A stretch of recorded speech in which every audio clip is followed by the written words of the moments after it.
Today's species spotlight is on the caracal, which most people say, what is a caracal? Well, we're going to show you one and talk a little bit about them. That is Caracal, and she is a caracal.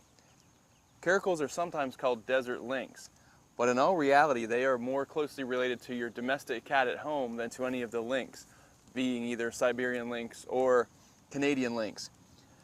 One of the characteristics that make them very unique is the fact that they have a pretty plain, solid coat. There are only a few other cats that have that sort of coat without markings, and that would be cougars and lions. And strangely enough, they are about the same color as the caracals. But the caracals have jet black ears. The back of their ears are black, and they have long tufts, just like the lynx. So that's probably why a lot of people associated them with the lynx or thought they were related. So caracals are found throughout Africa, and they're actually found through the Middle East and parts of Asia. And strangely enough, geographically, caracals are found in the same areas that you find cheetahs. And cheetahs and caracals were found in actually the same locations. And one of the things about these two species is they were both trained by humans to hunt animals on behalf of the humans. So the caracals were trained to hunt birds, rabbits, small gazelles, and of course the cheetah were trained to hunt bigger prey. Very fascinating that both of these animals were not tamed, but conditioned by humans to hunt animals. And there was actually contests at one time between the caracals to see which one could kill the most birds, the most pigeons in a flock, and the cheetahs, which one could go fastest and bring down the biggest prey. For the most part, the smaller cats, the smaller predators, they eat animals, relative to their size. So they would eat smaller birds or mice, but the caracals actually go after much larger prey.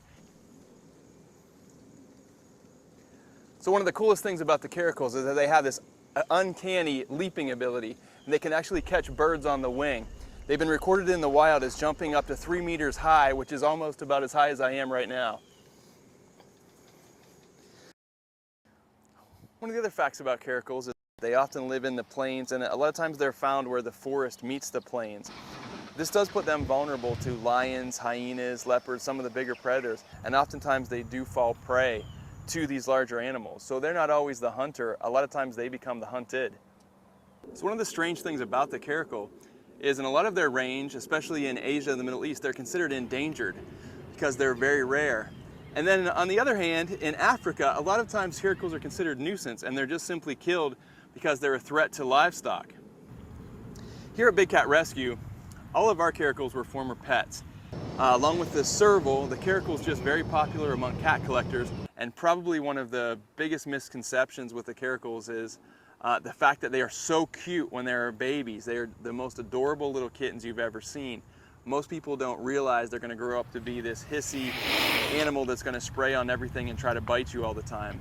And there's been several attempts to hybridize these animals, some successful, some not successful, with domestic cats to give everyone sort of an exotic cat that's not quite wild. To me, that's a pretty shady thing to do. These are truly wild animals, great hunters out in the wild. They shouldn't be put in cages. They absolutely shouldn't be diluted down with domestic cat DNA. That's not what they were made to be.